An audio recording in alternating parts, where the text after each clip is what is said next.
4 hari lalu kurang lebih menerima berita itu, Masya Allah. Jadi ada kuli, Bu, Pak, kisah nyata ya, di daerah ujung Jawa sana.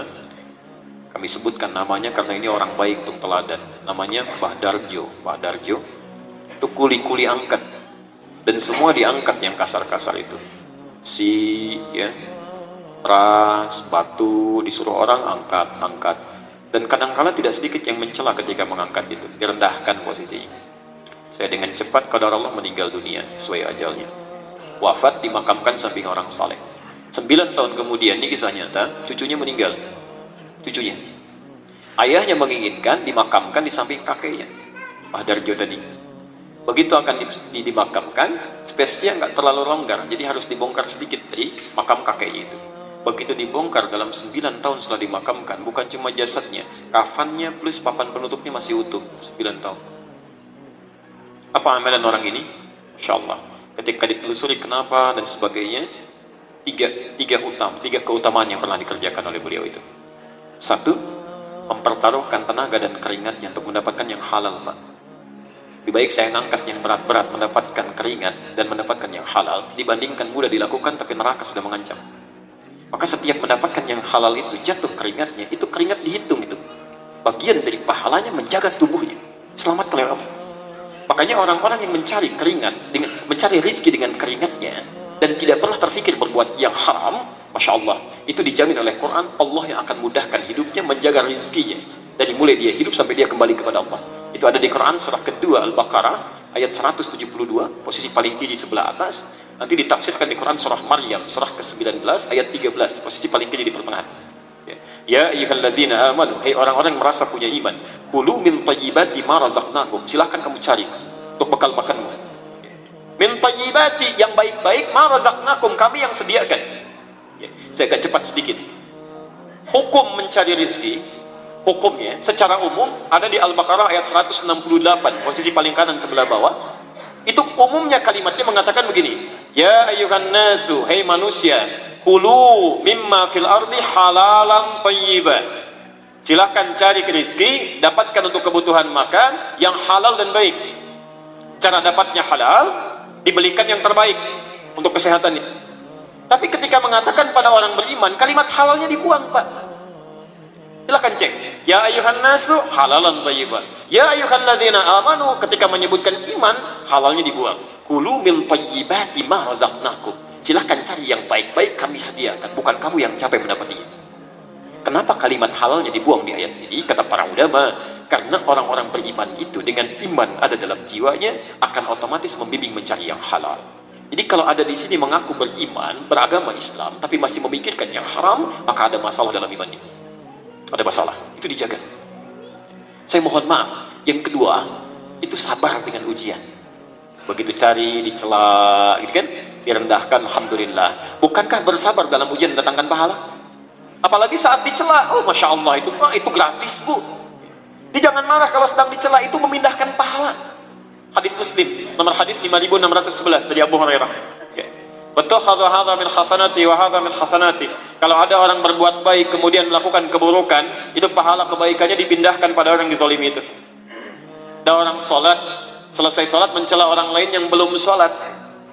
Tuh lihat.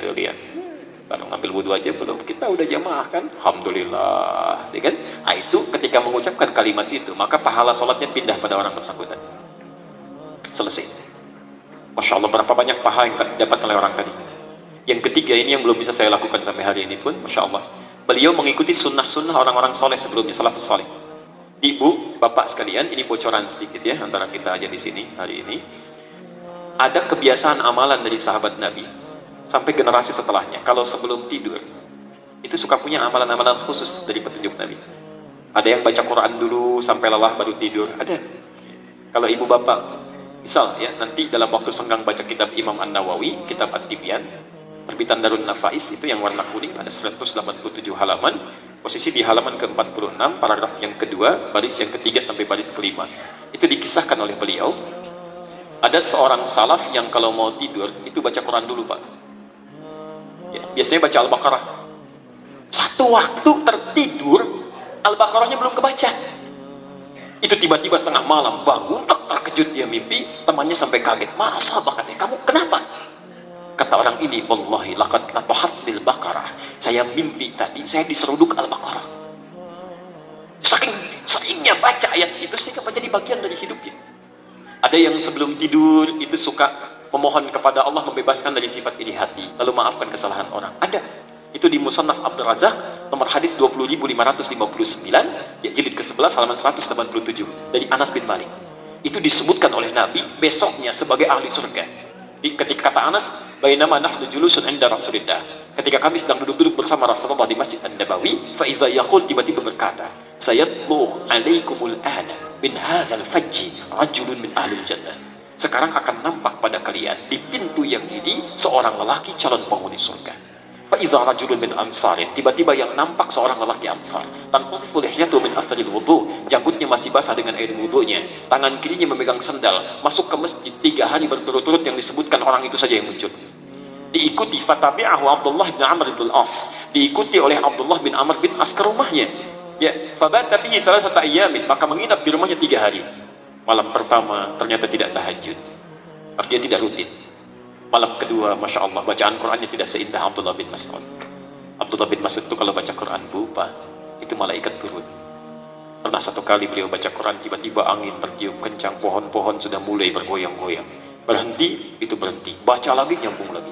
Saking kagetnya, diam diadukan pada Nabi. Ketika Rasulullah SAW menerima berita itu, kata beliau, tahukah anda at-tadri? At-tadri, tahukah anda? Ketika anda sedang bacakan, malaikat berebut turun mendengarkan bacaanmu.